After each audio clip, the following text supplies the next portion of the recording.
Okay, so this is a video recording of basically the synthetic data generation process. So let's start with a little bit of like, what is the end result, right? So for what I'm doing, which is basically building computer use agent APIs, so basically the ability for VLMs and other LLMs to interact with our applications and systems, I need a lot of data on different types of elements on the screen, right? So you can imagine different types of buttons, different types of input boxes, different types of rows, right? So that's that exists in some data sets, but generally like there isn't really a good source of that information right now. And like in the past, that would be very time consuming because the human would have to stand there and like draw all these boxes and like label them and stuff like that, right? So the cool thing is, because we're at a point where like these LLMs can generate code from screenshot, what I've gotten put together is basically a flow to go from, if I have a new client that wants to come to me and they want to automate a particular application, I can basically have them take screenshots, or I can do it for them. If, for example, we're not, flowing through their application correctly, we don't recognize elements correctly, we can quickly create kind of synthetic data for that to train the underlying YOLO model very quickly. So let's walk through a little bit of what I'm talking about. If you look at this image, for example, that's on the screen, this is basically one YOLO model. So actually I have three running. The first one does containers. So you can see how there's like the main section container. We've got some card containers down here. We've got the nav section container, right? This just gives us general like hierarchical containers, which can be helpful in the VLM understanding, how it looks at the application or whatever, right? Similarly, we have elements. So these can be like text labels, they can be buttons, they can be checkboxes, they can be sliders, they can be, cards, things like that, right? Like interactable elements that are probably important to know about on the screen, right? And then the final one is rows. So rows are a little bit unique. The idea behind rows is to really get an understanding of like, if we have a container of elements, right, as in like, 8 rows, we want to know like where does the container end and begin, but then also where are the rows within that container effectively, right? So this kind of three-way breakdown of the kind of how a UI looks is just one way that I'm experimenting with different representations of kind of bounding boxes on the screens, right? So, okay, great. This is our end result, right? What do we want? We want a screenshot, and then we want these bounding boxes and all the data underneath, right? And this is after I've kind of gone through the whole flow. So let's take an example that I just put together. So I took a screenshot of Slack, and in this Slack, you can see this is for like a Cerebral Valley Slack, which is just a public, AI-based Slack, and this is just with the existing model. So like all of these models have been trained on synthetic data. There's actually no raw data pulled from a website or a public data set or anything. You can see like it does pretty well, but there are some gaps, right? For example, we're not really capturing the fact that like we have row containers on the left-hand side. Our section containers are not very good. So this indicates that like generally, our element level model is very good, primarily because there's more element data just in general in any UI. But our containers could probably be cleaned up quite a bit, right? So what does this process look like to generate synthetic data? Like let's say like a customer really wanted to automate Slack, right? And there was something that we couldn't handle. So we have this Slack screenshot, and what we can effectively do, or what I effectively do to handle this, is I have this templates directory. So I'm going to create a Slack template, and then I'm going to come over to cursor. I'm going to say, okay, let's attach the slack.png, right? So this is just a screenshot I took, nothing fancy. And I'm going to tag my templates folder so it knows some of the previous templates.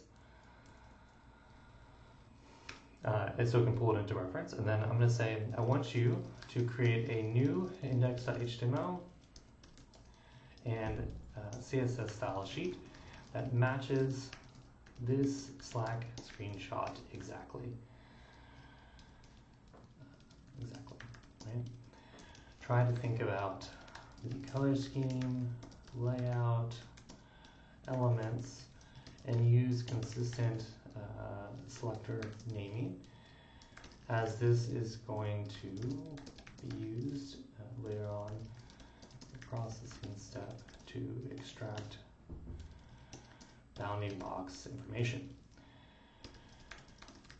So why is that last part important, right? The big thing is, like, if you just let it go crazy and create the template, like, it's going to create like random names effectively, right? Which is not a terrible thing, but generally, like, for example, if we create, like, you know, the editor box, we want it to be named editor box. That way we can correlate that directly to a bounding box, right? Remember, this is all synthetic data. So the nice thing about this is we're not having to go and, you know, scrape a bunch of random CSS structures that somebody else made.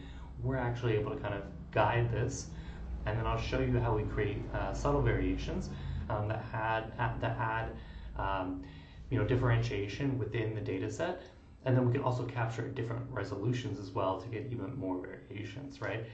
And so these are like forms of like data augmentation on top of that synthetic data generation, right? Okay, great. So let's go ahead and open this up. So I will reveal in Finder, and we'll jump in here, and then we'll just open this up in Arc.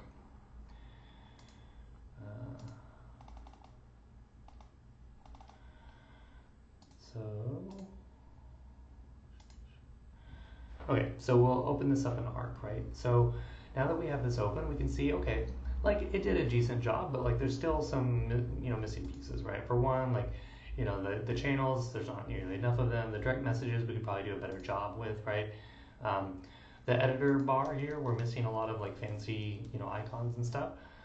And then obviously, like, you know, we need more chat messages. So let's go ahead and iterate on it a little bit. Let's tell it, add in, look at the Slack screenshot again, and add all of the editor rich text buttons. So what is this going to do? It's going to go back through that template, and it's going to go ahead and modify the index.html again. So if we go ahead and accept that, and then it's going to also modify the style sheet, right? So I'll probably speed up some of these intro parts, but as you can imagine, like, you know, in the background, like, this is not like one shot, as in, you know, it just comes out with a perfect template, but with a little bit of tweaking, probably about 30 minutes each. You can generally kind of get pretty good, you know, understanding of it. Okay, so we now have these not quite in the right space, I would say. So let's remove this and go ahead and just drag it on. Sometimes this helps a little bit better, so that way it can like actually see the screenshot. I think it's trying to parse it as like a raw text file. Okay, let's look at the Slack screenshot again and take a better crack at positioning the rich text elements so it matches the screenshot better. All right, now let's see here. See, now it says like it can actually see the thing. So you'll want to attach it like directly, as opposed to like, you know, just opening it up and then like Control I, because I think it does a different way of like attaching it in the request or something like that. But you can see like now it's like adjusting like the div layout. So hopefully that looks a little bit better this time. Great. Let's refresh. Okay, so we still have them in the on the right hand side. I'm gonna go ahead and delete this and let's start over. So like, as with like a lot of AI based coding, like I think there's this idea that like generally sometimes it can kind of get stuck in the valley that it's in. Sometimes it's a little bit easier just to kind of start over. Okay, so look at this Slack screenshot and replicate the UI in the index.html and CSS. Pay attention to the layout of it. So, and then I'm going to retag my templates directory again. And what I'll end up doing is I'm probably going to condense this all and cut out the audio of this portion as I kind of tweak it. So let's consider this part now cut.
And I think you can see, so like as we're like modifying this, like you can tell like it's pretty good at creating,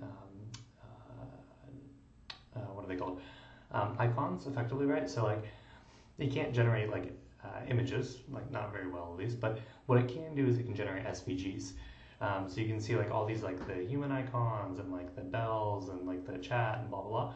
Like if you just tell it like, hey, don't try to generate like an image, but generate like an SVG for it, it's surprisingly very good at just generating random SVGs. As long as you kind of give it a good idea of like what you want it to look like.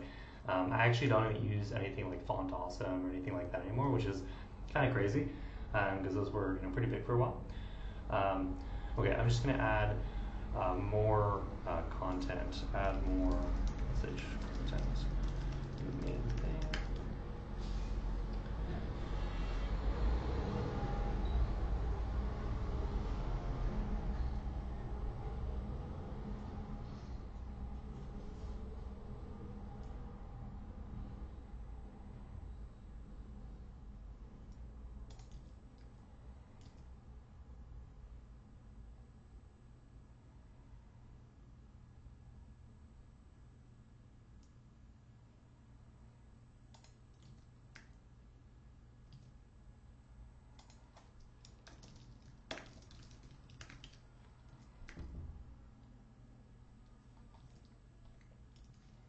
So like this is an important part, right? Like getting like, for me, like as I've noticed, like some of the areas where we fall down are like dynamic threads, like dynamic rows, dynamic message contents like that.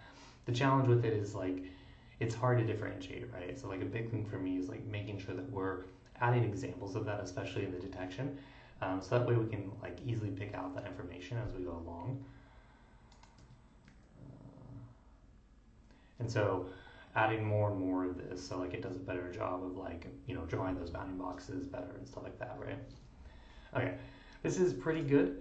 So like the next step that I do that I just started adding is now that we have like this general purpose like template, right? What I want to do is, okay, look at our previous messaging processor. So this was a iMessage synthetic data generator that I created. Dataset processor, and look at the base class mapping. So like let's look at what that means. The base class mapping is basically this. So these are basically like all of the YOLO classes that we detect that we can possibly classify. So a YOLO model basically predicts a bounding box, but then also predicts a class to go with that. So that's really important because as we're mapping like particular CSS classes in our synthetic data, we need to map them correctly to these particular base classes effectively, right? Understand how we are mapping our template CSS to these base classes. Create a rule from this select template MD file so that we can reference it easily.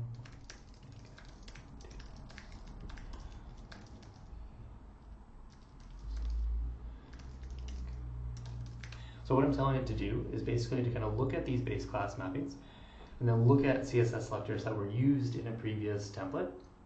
So that way we can put together mapping rules, right? So what is this doing? It's using the context of this Slack clone that we just created, right?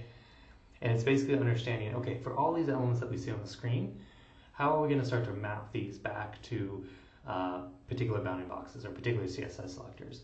And you'll see what I mean in a second after we kind of like put together the data processing step. But we can just kind of look through this, right? Like, it's starting to kind of map out like, okay, these, we have a main content, that's going to be a main section. We have a DM item, we have a message, basically putting together that information, right? So now that we have this is kind of the first, example, if you will.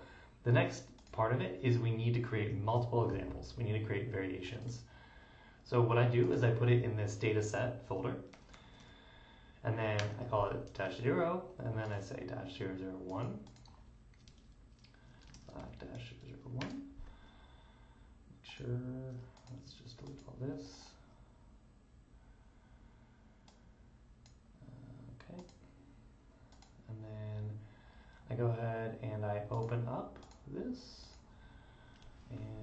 also want to add in this here, so the mapping was. Okay, let's generate in our dataset dir. I want to generate a Slack-001 XHTML and CSS sheet. Let's just focus on changing the thread names and the main message content. Right, so what are we doing here? We're basically adding variation to our synthetic data set, right? So what do we want to focus on? We want to focus on different potential icons that we might see within the application. We want to focus on different buttons, different states, in this case, different messages, right?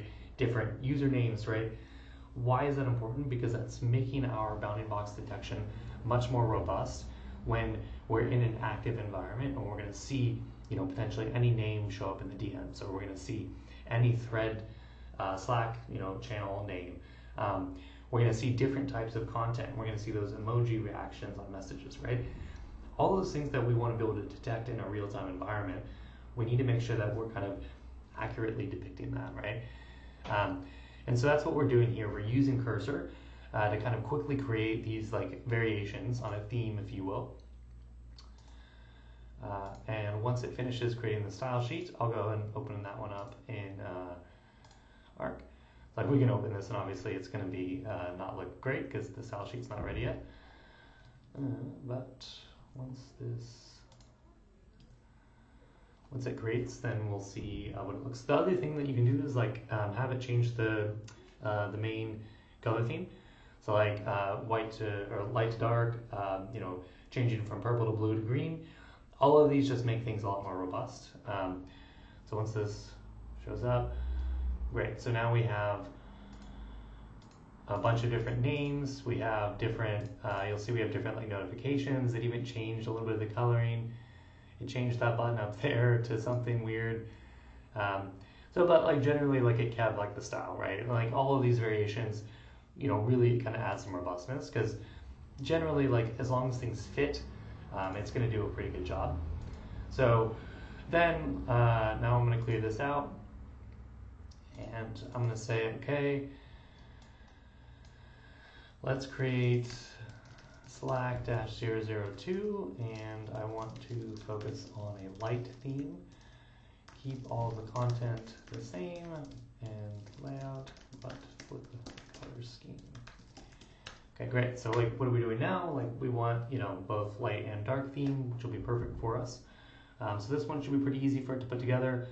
It'll create a new directory. It'll create a new index. So I'm going to go and create like a few more of these. Once again, I'll condense this or accelerate this section.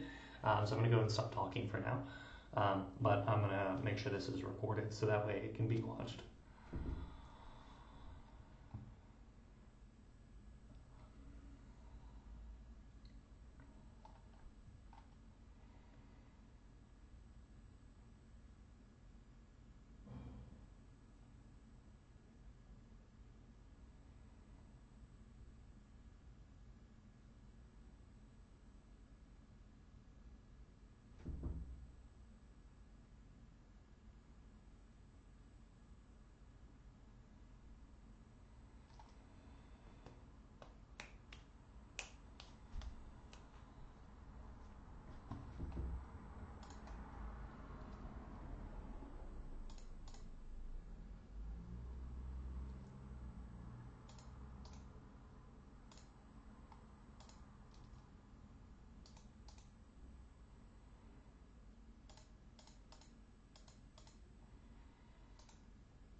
so we have 3 copies. I'm gonna cut it short there just to get this video thing, but you can see like now we have this light theme, right? So like it may not match the Slack light theme perfectly, but like in general, like it just inverts the colors, just gives us more variation, right?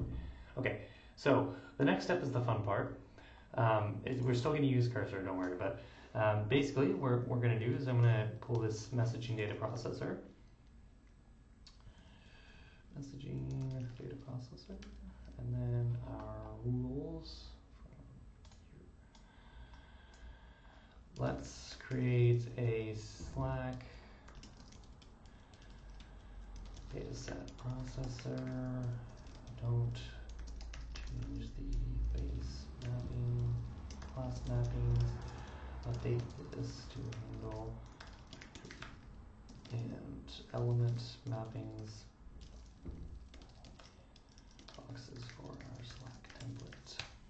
Okay, so what is this doing? So this data processor script, if we open it up, really basically goes through, it renders this website that it just created in Playwright. So like it basically throws it up in a headless browser, and then at a certain resolution, and then it uses JavaScript in Playwright to basically get the bounding boxes of all of the elements. So because Playwright's actually rendering it, it knows, okay, you know, this container or this thread is this X, Y, width and height, right? So the cool thing with that is like we can basically get like free annotated data out of this approach with just these simple like Python wrapper scripts, right? And so what I'm having cursor do is to like modify it, right? So like obviously there's different CSS selector names now, there's different containers and things like that. So you know, I'm not going to go and update all of those mappings personally, but you know, it does a pretty good job with some tweaking. So now that it's finished it, let's go ahead and move into our synthetic data, do Python Slack dataset processor, and it's going to create the first one. Looks like we have an error, which is fine. These files can get pretty long, so sometimes like obviously context gets lost. So I think it just left out a particular function that we needed. So let's just go ahead and delete that. And while that's doing it, let me show you like a previous example, right? So like I think, you know, Slack is like, okay, well it's a web base, so like yeah, Peyton, like of course you can do it, right? But like let's open up like this Waymo example. It's like I wanted to, so this is like a Waymo UI. So I literally just took a screenshot of my Waymo app on the iPhone mirror, and then I popped it in and it was like, make this in HTML, right? And then you can like use like mobile resolutions for it, right? And now like I get almost perfect Waymo bounding boxes. Another one would be like iMessage, right? So like a big focus for me is like, I don't want to just be able to handle web browser-based workflows. I also want to be able to handle actual like applications, right? So iMessage, for example, is another great one. You know, it basically replicated the iMessage interface almost spot on, and this actually was almost one shot, to be honest. Okay, so those are some more examples. Let me flip back to cursor now that I've updated it or fixed the script. Run this again. Let's make sure there's no errors this time. Great. So let's just inspect what it's pumping out first to make sure we're on the right path. So we can see, so this is containers, right? So what are we focusing on? So like, we got some card section containers. We got the scroll section, right? So like a big thing for me, like, you know, these nav containers are good. The big things that I focus on are like nav containers and scroll sections, right? So what does that mean? Like, when you're building like automations to like interact with systems, you really need to figure out like, hey, do I need to scroll through something? Or like, is it even possible to scroll through something, right? So detecting those like scroll areas are important. So we can see like it's correctly mapping those scroll sections. We got a form section at the bottom, which is pretty cool. I'm probably going to tell it to remove the card sections. Those aren't really that helpful for this particular data set. Let's check the elements real fast. Okay, we can see that it's getting the channel links, which is perfect. It got all of the editor buttons. It got these up there, which is great. These text ones are good. didn't get the emojis in the emoji reactions. That would probably be a problem. And then rows. Okay, so this one's not as good. So it's not doing a good job with the channel rows. So this is the big focus for us. Okay, so what I do now is, okay, we have now kind of taken our first stab at like generating these bounding boxes, our data set, right? What I'll do is I'll come into the actual HTML now, and then I'll find where it's not grabbing things, and I will basically just copy this out and say, oh, I'll do Command I, so it just attaches that subsection of the text, and I'll say, okay, we're not capturing the channel list items as row boxes. Fix this. And then while it's doing that, we also want to look at the message emojis. So these reactions, we want these to be elements. So once it finishes cleaning that up, then we'll tell it to fix the reactions. We want to classify these reactions as button elements. And then I think there was one in the containers, right? Let's go back and look. Oh, right, we want to get rid of these card sections because they're not that helpful.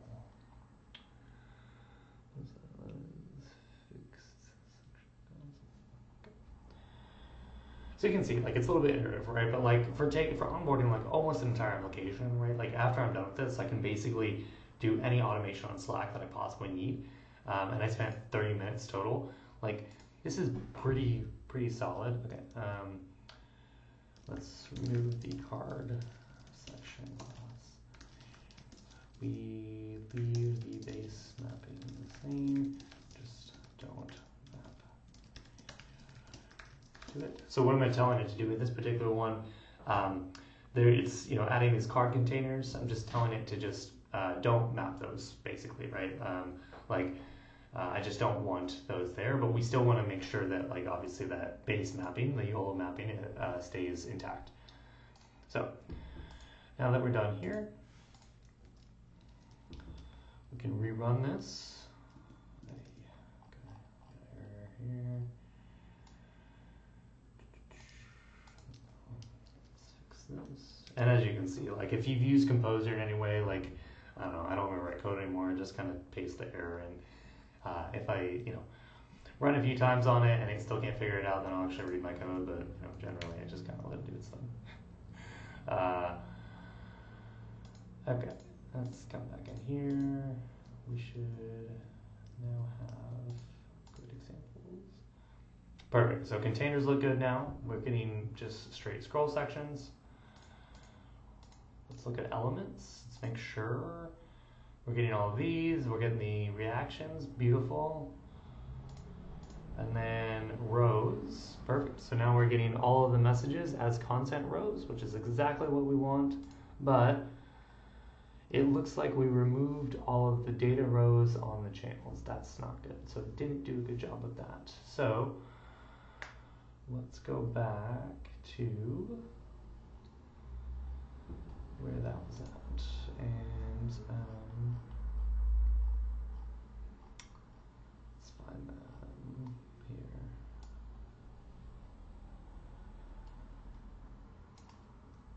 I want all of these. Let's classify as data rows.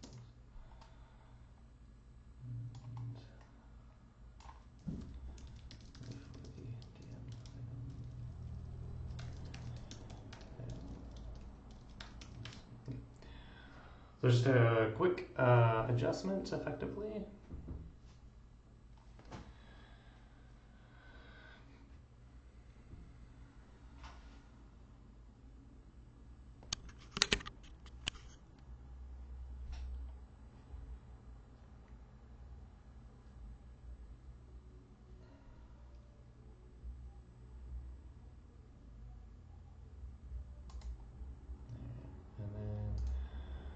go ahead and delete this again, rerun it.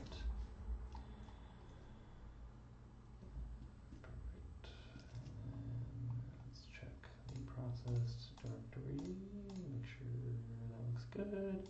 And you can see, like, I'm not doing anything crazy. I'm just like making sure that, okay, so we got data rows on there. The only thing I want to fix is, let's also make sure they are buttons, along with also being,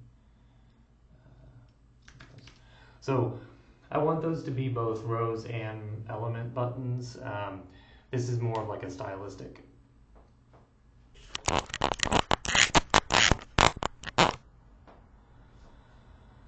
So I want those to both be rows and buttons. This is more of a stylistic choice, effectively.